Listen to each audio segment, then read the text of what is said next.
ketua. Ketua telah, yuk berbut, yuk berbut bersama.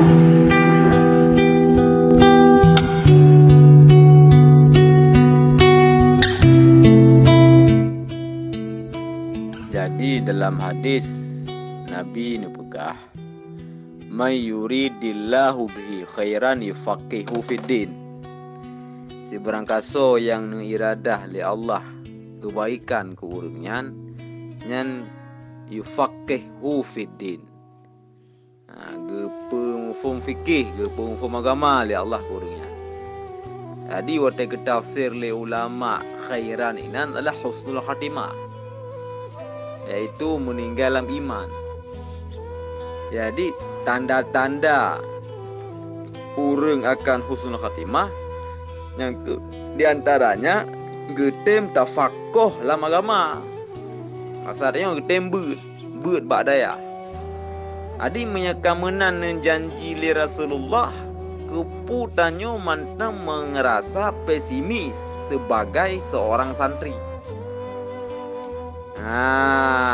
Kupu mantang merasa pesimis sebagai seorang santri, seolah-olah santrinya adalah orang yang keterbelakangan, seolah-olah santrinya adalah orang yang tidak punya masa depan. Apa dekun hal-hal yang dihelagian dalam pikiran dia harus segera tak hilangkan.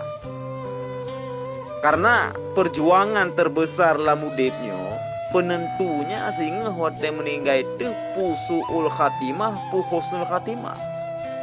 Jika sehingga husnul khatimah, maka semuanya perjuangan yang kita lakukan di dunia hanya arti. Tapi ujung-ujung danyo husnul khatimah, dan maka seluruh perjuangan dalam udipnya sangat bernilai. Karena waktu kita tinggal dunia sehingga tinggal iman dalam badan, yang sangat bernilai. Makanya lun harapkan kepada seluruh santri yang beut-beut, tanyo harus optimis, merasa bahagia dengan status tanyo sebagai orang yang terus belajar siang dan malam, sebagai orang yang mengajar ilmu agama. Jangan perlu pesimis. Karena sebenarnya dalam kitab Johar Maknun pega, dalam salah satu contoh lebar masalah penekun al-fauzu liman radhiyahu maula.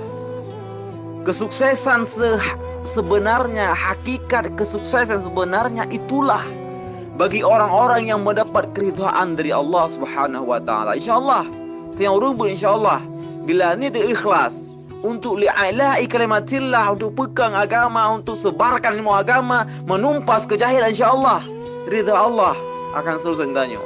Jadi hanya pernah perlu masa pesimis, haruslah selalu optimis, tetap teguh dengan pendirian kita sebagai seorang santri. InsyaAllah masa depan akan cemerlang. InsyaAllah kita akan selalu hidup dalam penuh ketenangan dan kebahagiaan. InsyaAllah. InsyaAllah.